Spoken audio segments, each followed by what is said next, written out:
പാലക്കാട് നഗരത്തിൽ ക്ഷേത്രത്തിൽ നിന്നും വിഗ്രഹം മോഷ്ടിച്ചു. അയ്യപുരം ശ്രീരാമക്ഷേത്രത്തിലെ വിഗ്രഹമാണ് മോഷണം പോയത്.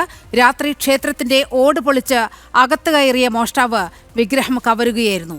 സംഭവത്തിൽ പോലീസ് അന്വേഷണം ആരംഭിച്ചു.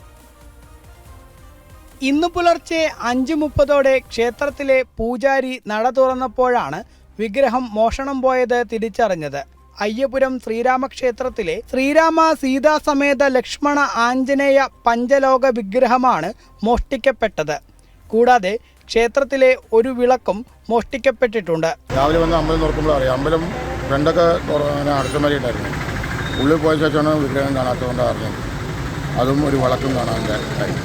പിന്നെയാണ് അറിയിച്ചപ്പോൾ പോലീസ് കംപ്ലൈൻറ്റ് ഉള്ളിൽ ഓട് പൊളിച്ചിട്ട് അറിയുന്നു. പഞ്ചലോക വിഗ്രഹമാണ്, രാമൻ ലക്ഷ്മണൻ സീത ഹനുമാൻ അങ്ങനെ ഒരടീൻ്റെ വിഗ്രഹം. ഓട് പൊളിച്ചാണ് കള്ളൻ അകത്ത് കടന്നിട്ടുള്ളത്. ചുവരുകളിൽ കള്ളൻ താഴേക്ക് ഇറങ്ങിയതിന്റെ പാടുകൾ ഉണ്ടെന്ന് ക്ഷേത്രത്തിന്റെ ചുമതലയുള്ള ആഞ്ജനേയ സേവാസമിതി സെക്രട്ടറി കാശിനാഥൻ പറഞ്ഞു. കാലത്ത് 5:30 മണിക്ക് ക്ഷേത്രം എന്നും നട തുറക്കുന്ന പോലെ രാവിലെ വന്നതാണ്. വന്ന സമയത്ത് പാത്രങ്ങളൊക്കെ താഴ്ത്തി വീണ് കിടക്കുന്നുണ്ടായിരുന്നു. അത് എടുത്തു വെച്ചിട്ട് പിന്നെ ഉള്ളിലേക്ക് നോക്കിയപ്പോഴാണ് വിഗ്രഹങ്ങൾ കാണാനില്ല. ഉടനെ തന്നെ നമ്മൾ വിവരം അറിയിച്ചതനുസരിച്ച് നമ്മൾ ഈ സ്റ്റേഷൻ പരിധി നോർത്ത് സ്റ്റേഷനാണ്.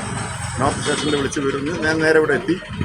ഇവിടുന്ന് പിന്നെ ഈ സിറ്റുവേഷനൊക്കെ ആകുമ്പോഴേക്കും പോലീസുകാരെത്തി തിരിച്ച് സ്റ്റേഷനിൽ പോയി പരാതിയെല്ലാം കൊടുത്തു. 12 വർഷം മുമ്പും ഇതേ ക്ഷേത്രത്തിൽ വിളക്കുകളും മറ്റും മോഷ്ടിക്കപ്പെട്ടിട്ടുണ്ട്. സംഭവത്തിൽ പാലക്കാട് നോർത്ത് പോലീസ് അന്വേഷണം ആരംഭിച്ചു. ജനം, പാലക്കാട്.